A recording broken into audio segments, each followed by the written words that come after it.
नमस्कार दोस्तों। Deep state के लिए क्या आरएसएस काम करता है, भाजपा काम करती है, नरेंद्र मोदी उसके एजेंट है? और क्या भारत के संविधान, कानून व्यवस्था और भारत की शांति से भारतीय जनता पार्टी को, आरएसएस को, उनके लोगों को नफरत है? क्या गांधी परिवार से इतना ज्यादा डर है कि उसको मौत के घाट उतार देने की हर साजिश भाजपाई रचते हैं?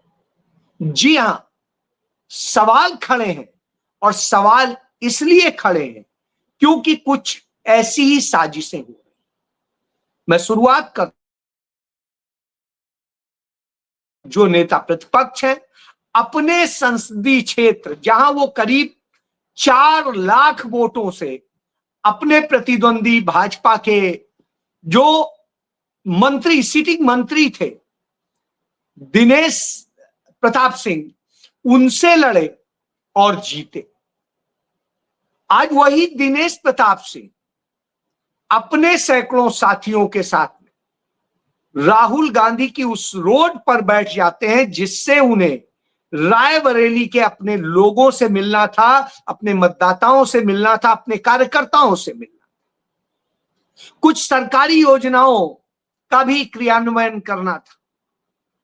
और उसके लिए जब वो आए तो उनके रास्ते को रोकने के लिए उत्तर प्रदेश सरकार का मंत्री दिनेश प्रताप सिंह, जो कभी उन्हीं गांधी परिवार के तलवे चाटकर इस जगह तक पहुंचा है, उस परिवार को अब गाली देने से उसे यह पद मिलता है, इनाम मिलता है, तो वह दिनेश प्रताप सिंह उनका रास्ता रोकता है, सड़क पर बैठ जाता है, पुलिस उसे उठाने की कोशिश करती है। तो जब यह स्थिति होती है तो सवाल उठता है कि कानून में जिस मंत्री की जिम्मेदारी है, जिस सरकार की जिम्मेदारी है कि वो कानून व्यवस्था का पालन करे, संविधान का पालन करे, उसके मुताबिक काम करे, वो उसका मंत्री ही कानून तोड़ रहा है, उसका मंत्री संविधान की खिल्ली उड़ा रहा है, प्रोटोकॉल की खिल्ली उड़ा रहा है। और जब यह हो रहा हो तो स्वाभाविक सी बात, राहुल गांधी के काफिले पर हमला होता है, उन पर हमला करने की कोशिश की जाती है। बहरहाल राहुल गांधी है, वो नरेंद्र मोदी नहीं है कि फिरोजपुर पहुंचे और उनसे कई किलोमीटर दूर प्रदर्शन कर रहे किसानों को लेकर के इतना डर गए कि गए, जबकि एसपीजी सुरक्षा से लेके ब्लैक कैट कमांडो से लेके सब कुछ था। इतनी भारी भरकम सुरक्षा के बाद कह के भाग गए कि अपने मुख्यमंत्री से कहना मैं तो जान बचा के आ गया। अब आप सोचिए, लेकिन राहुल गांधी ने ऐसा नहीं किया। राहुल गांधी कुछ देर रुके और उसके बाद वहां से निकले और वो अपने हर कार्यक्रम में गए। थोड़ा देर हुई लेकिन पहुंचे और संबोधित किया अपने बूथ लेवल के कार्यकर्ताओं को और समझाया कि कैसे वोट चोरी करता है नरेंद्र मोदी और उनका गैंग चुनाव आयोग के साथ मिलकर, और आपको कैसे इससे सावधान होना है। इसी तरीके से तमाम सारी चीजें उन्होंने बताई। बहुत अच्छी बात, राहुल गांधी ने तो यह काम किया। राहुल गांधी ने और कार्यक्रमों में हिस्सा लिया। जब उनसे सवाल किया गया कि भाजपा के लोग ऐसा कर रहे हैं, तो उनका कोई बात नहीं, उनके अंदर डर है क्योंकि वोट चोरी का मसला बड़ा है। जी हां, अब आप सोचिए कितना सकारात्मक गांधीवादी जवाब दिया राहुल गांधी ने, बगैर डरे, बगैर हिचके। यही गांधी परिवार को दूसरों से अलग बना देता है। जी हां, इसीलिए गांधी परिवार आज भी गांधी परिवार, नेहरू परिवार। चलिए अब आ जाता हूं, ये जो रायबरेली, इस रायबरेली में करीब 125 साल पहले वहां की लड़ाई लड़ने गए थे पंडित जवाहरलाल नेहरू अपने पिता के निर्देश पे वह बिल्कुल युवा लड़का लड़ने गया था किसानों की लड़ाई, उस रायबरेली के लोगों की लड़ाई। और रायबरेली गांधी नेहरू परिवार की देन है, उसने इसे बनाया है, अमेठी उसने बनाया है। तो ऐसी स्थिति में जानना चाहिए जो लोग उन्हें रोक रहे हैं अपने ही बनाए शहर में जिले में आने से, यह अपने आप में सबूत है। चलिए अब इसी समय याद दिलाता हूं, योगी आदित्यनाथ जो इस समय यूपी का मुख्यमंत्री है, 2006 में संसद के भीतर फूट फूट के रो रहा था। वैसे तो मैं कहना नहीं चाहिए, लेकिन लोग कहावत कही जाती है कि औरतों की तरह रो रहा था, लेकिन आजकल औरतें नहीं रोती हैं, ऐसे लोग रोते हैं। तो वो फूट फूट के रो रहा था और कह रहा था मुझे संरक्षण दीजिए, मुझे संरक्षण दीजिए। सोचिए, राहुल गांधी को सत्ता संरक्षित मुख्यमंत्री का खासम खास ठाकुर बिरादरी का वो दिनेश प्रताप सिंह रास्ता रोकता है, सारी प्रोटोकॉल के साथ रास्ता रोकता है, और राहुल गांधी बगैर डरे उसका मुकाबला करके चले जाते हैं। यह अपने आप में संदेश है कि किसके अंदर दम है और कौन कायर है। जी हां, यह जानना जरूरी था। चलिए अब इसी पे आती है बात। तो कायरों की और डीप स्टेट की फौज को देख लीजिए। डोनाल्ड ट्रंप ने एक ट्वीट किया और उसमें कहा कि जल्दी हमारी नेगोशिएशन चल रही है भारत के साथ में और जल्दी हमारी उसके साथ में डील हो जाएगी। मेरे बहुत अच्छे दोस्त हैं नरेंद्र मोदी, और इस तरह से करके नरेंद्र मोदी ने मिनटों नहीं लगाए उस पर तुरंत रिप्लाई किया और तुरंत बोला हमारे आपके तो सदियों से रिश्ते हैं, बड़ा नैसर्गिक रिश्ता है और न जाने क्या क्या। एकदम से बिछ गए, ऐसे लगा कि जैसे भगवान ने कुछ कह दिया हो और भक्त उनके चरणों में लौट रहा। उस स्टाइल में वो जवाब दे रहे थे और तुरंत बोले कि थोड़ा वक्त लग रहा है लेकिन बिल्कुल डील हो जाएगी। यही बात तो राहुल गांधी ने संसद में कही थी कि देखना एक दिन बिल्कुल वही डील होगी जो अमेरिका चाहता है, ट्रंप चाहता है। नरेंद्र मोदी कहीं नहीं जाने वाला, वो वहीं सरेंडर करेगा जाके। और आज की भाषा से वह बात प्रूव होती है, क्योंकि डील किन शर्तों पर होगी यह तो नहीं पता, लेकिन डील होगी यह बात कह दी गई। डील की शर्तें भी ट्रंप तय करेगा, यह भी तय, और यह भी तय कि ट्रंप को कुछ और नहीं चाहिए, उसे भारत का बाजार चाहिए, और उस बाजार के लिए वो नरेंद्र मोदी को बार बार घुमा रहा है और उनका इस्तेमाल डीप स्टेट कर रहा है, क्योंकि नरेंद्र मोदी की पैदाइश ही डीप स्टेट से। 1993 में नरेंद्र मोदी डीप स्टेट यानी CIA और डीप स्टेट द्वारा चलाए जाने वाले उस ट्रेनिंग इंस्टीट्यूट से ट्रेनिंग लेके आया था, जहां पर उसकी फ्यूचर लीडरशिप की ट्रेनिंग के नाम पे अपने हिसाब से ढाला जाता।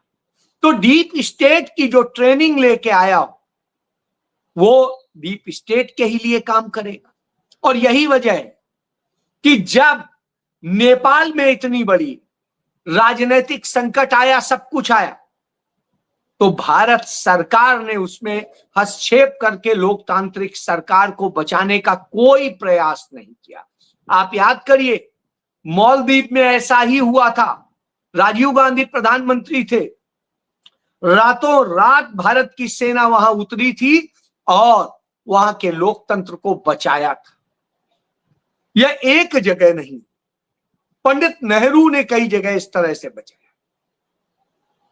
आज स्थिति है, जिस नेपाल ने 1950 में तत्कालीन राजा त्रिभुवन ने भारत के प्रधानमंत्री जवाहरलाल नेहरू के कहने पर भारत के साथ ऐसा समझौता किया था कि ऐसा लगे कि नेपाल भारत का डोमिनियन स्टेट, और वो उन्होंने बना के खड़ा कर दिया था। लेकिन नरेंद्र मोदी ने उसकी सुरक्षा, संरक्षा और जो अपने पाले में लिया जा सकता था उसके लिए काम नहीं किया, बल्कि डीप स्टेट जो वहां पर करवाना चाहता था वो हो रहा था। अब मैं डीप स्टेट ही क्यों कह रहा हूं, क्योंकि इसके पीछे वजह है दो भारत के अंदर इसी तरह के आंदोलन डीप स्टेट ने कराए। ये साजिशें डीप स्टेट ही रचता है, सरकारें पलटने, सरकारें गिराने, सरकारें उसका। एक 1974 में रची गई थी, जब समग्र क्रांति के नाम से जयप्रकाश नारायण ने किया। उसके पहले भी करते रहे, लोहिया के जरिए करते रहे, वो सफल नहीं हुई। आरएसएस उसी की पैदाइश।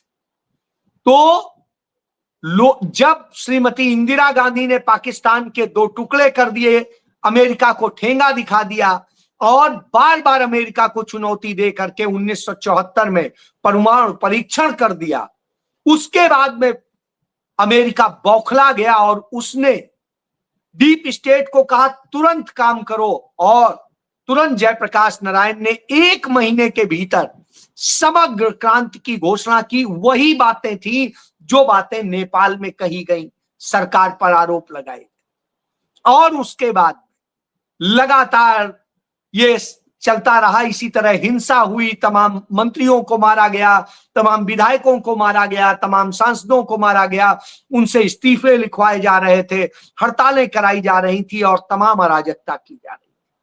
फिर इंदिरा गांधी को डीप स्टेट के द्वारा सब मैनेज करके एक जज से उनके चुनाव को रद्द कराने की साजिश की गई। हालांकि सुप्रीम कोर्ट ने उसे रोक दिया और बाद में 5 जजेस की बेंच ने माना कि हाई कोर्ट के जस्टिस जगमोहन लाल सिन्हा ने जो आदेश किया था वो पूरी तरह अवैध था, यानी डीप स्टेट के लिए वो काम कर रहा था। तो उस स्थिति में लेकिन देश में अराजकता पैदा करने का काम हुआ। भारत की सेनाओं को, पुलिस को, सबको विद्रोह करने के लिए भड़काने का भाषण जयप्रकाश नारायण ने रामलीला मैदान दिल्ली से दिया। ये जयप्रकाश नारायण डीप स्टेट की कांग्रेस ऑफ कल्चरल फ्रीडम की संस्था का प्रमुख था, इंडिया चैप्टर का, 1950 से लेके मरने तक। तो आप समझ लीजिए इस तरह से साजिश रची उसने। और इस साजिश के बाद में जो हालात पैदा हुए, इंदिरा गांधी इतनी मजबूत थी कि उन्होंने इमरजेंसी लगा के देश को बचा लिया। हालांकि चुनाव में वो हार गई 77 में, क्योंकि झूठे प्रचार तो हुए ही थे और उस कारण से, लेकिन उस 3 साल में देश बर्बाद हो गया। उसके बाद में डीप स्टेट ने 1989 में काम किया, बोफोर्स घोटाला करके एक ड्रामा क्रिएट किया गया, वो भी विदेश से ही आया था। और उसके बाद में राजीव गांधी की सरकार गिराई गई, देश अस्थिर हुआ, देश सांप्रदायिकता के आग में, जातिगत दंगों में, धर्मगत दंगों में झोंक दिया गया। कश्मीर से लेके कन्याकुमारी तक देश को बर्बादी में ढकेला गया। उसके बाद फिर कांग्रेस की सरकार आई, उसने बनाने की कोशिश की, लेकिन उसके बाद अस्थिरता इतनी फैल गई कि कहीं पर कोई बात नहीं बनी और फिर डीप स्टेट की काम करी और अटल बिहारी वाजपेयी की सरकार बनी। उनके एजेंडे धीरे धीरे साधे जाने लगे, उनके हिसाब से सारी चीज की जाने लगी। शिक्षण संस्थानों में आरएसएस के लोग डाले जाने लगे, पत्रकारिता में लाए जाने लगे, इस तरह के खेल हुए। उसके बाद जब 2004 में सरकार गई अटल की, उसके बाद में फिर से एक बार सुधार के कार्यक्रम शुरू हुए और देश आगे बढ़ने लगा, ऊंचाइयों पे चढ़ रहा था। दुनिया में जब आर्थिक मंदी आई, भारत अकेले बचा, भारत ने और भी कई देशों को बचाया। तो लगा कि अब इसको कैसे नष्ट किया जाए। राहुल गांधी ने 2009 में प्रधानमंत्री बनने से इनकार कर दिया। तब राहुल गांधी की भविष्य के लिए छवि खराब करने का काम किया गया और कांग्रेस और पूरी कांग्रेस को बदनाम करने के लिए अन्ना को बैठाया गया 2011 अगस्त में। और उसके बाद अन्ना आंदोलन करके कि अन्ना नहीं गांधी है, और वो फिर उसी तरीके का आंदोलन बनाया गया। वही एज ग्रुप था जो एज ग्रुप 1974 में था, 1989 में था और फिर 2011-12 में था। और इस तरह से करके सरकार को इतना बदनाम किया गया। जो जो मांगे रखी गई थी सरकार आने के बाद, न भाजपा ने उन्हें पूरा किया, न आम आदमी पार्टी ने पूरा किया। और फोर्ड फाउंडेशन और अमेरिका की तमाम संस्थाओं द्वारा पोषित विवेकानंद फाउंडेशन हो या अरविंद केजरीवाल का जो एनजीओ हो, और वो सब उसी पैसे से ये सारा खेल कर रहे हैं। और हमने देखा कि बिल्कुल अराजकता का माहौल बना। बहरहाल कांग्रेस सरकार उसे सक्षम थी तरीके से हैंडल करने के, किया उसने, लेकिन सरकार गवा दी और उसके बाद डीप स्टेट की सरकार चल रही है। इसी तरीके से आप देखिए श्रीलंका में हुआ है, वहां पर भी उसी एज ग्रुप के लोगों ने उसी तरीके से वही बातें कह के वहां पर सत्ता पलटी। म्यांमार में वही हुआ, डीप स्टेट के माध्यम से सेना को के लोगों को वो किया गया और चुनी हुई लोकतांत्रिक सरकार पलट दी गई। इसी तरीके से नेपाल में हो रहा है और इसी तरीके से अफगानिस्तान में भी हुआ था। वहां धर्म के उसको ज्यादा बढ़ाया गया था और सरकार को, लोकतांत्रिक सरकार को भ्रष्ट बताया गया था। तो इस तरह के खेल बार बार हो रहे हैं। जब ये खेल होते हैं तो आपको समझना चाहिए।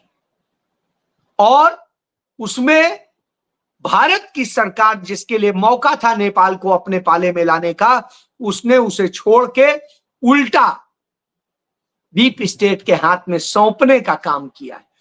आपने देखा बांग्लादेश में भी बिल्कुल ऐसे ही हुआ और बांग्लादेश में भी इसी तरीके से चीजें की गई और सरकार पलट दी गई। तो तमाम सारे विषय मौजूद हैं। तो ऐसी स्थिति में आप समझ सकते हैं कि ये डीप स्टेट के खेल हो रहे हैं और कोई भी इसके बारे में बात नहीं कर रहा। तब भारतीय जनता पार्टी के लोग क्या फैलाते हैं कि वो तो नेपाल तो भारत का में शामिल होना चाहता था, उसने प्रस्ताव दिया था, लेकिन पंडित नेहरू ने नकार दिया। और इसके लिए प्रणब मुखर्जी के मरने के बाद उनकी बेटी शर्मिष्ठा मुखर्जी ने जो उनकी किताब संपादित की है, कहा है आत्मकथा है, उस किताब का हवाला देके कह रहे हैं प्रणब मुखर्जी पहली बात तो उस वक्त में ये थे ही नहीं कि उन्हें पता हो कि वहां क्या हुआ था। दूसरी चीज, प्रणब मुखर्जी को हमने देखा है कि वो किस तरीके से आरएसएस मुख्यालय में जाकर के उन्होंने मत्था टेक दिया था और उसके बाद वो पूरी तरह से आरएसएस के हिसाब से खेल रहे थे। चौथी बात कि उनकी बेटी कांग्रेस की बुराई करने लगी थी और भाजपा के साथ बिल्कुल आके मोदी के साथ खड़ी हो गई थी। तो स्वाभाविक सी बात है उस एजेंडे के पेज लिखे गए, उसी तरह लिखा गया कि मेरे राष्ट्रपति बनने के बाद कांग्रेस की दिशा बदल गई, जैसे वही कांग्रेस को दिशा देते रहे हो। और इसी तरीके से हुए, जबकि प्रणब मुखर्जी कभी भी कांग्रेस पार्टी के ना तो संगठन में कोई बड़ी स्थिति में रहे ना और जगह, वो मंत्रालय में रहे और वहां वो कारपोरेट के व्यक्ति माने जाते थे, कारपोरेट के पोषक थे और उन्होंने कारपोरेट के लिए सदैव पैरोकारी की। तो इससे आप समझ सकते हैं। तो इस तरह से तमाम बरगलाने की चीजें करते हैं। जबकि नेपाल, यदि हम प्राचीन इतिहास को भी देखेंगे तब भी भारत में नहीं था। जब हम बौद्ध कालीन देखेंगे तब भी हमें नहीं दिखेगा। लुम्बिनी से लेके जब हम बात करते हैं तो जो बॉर्डर था वही था।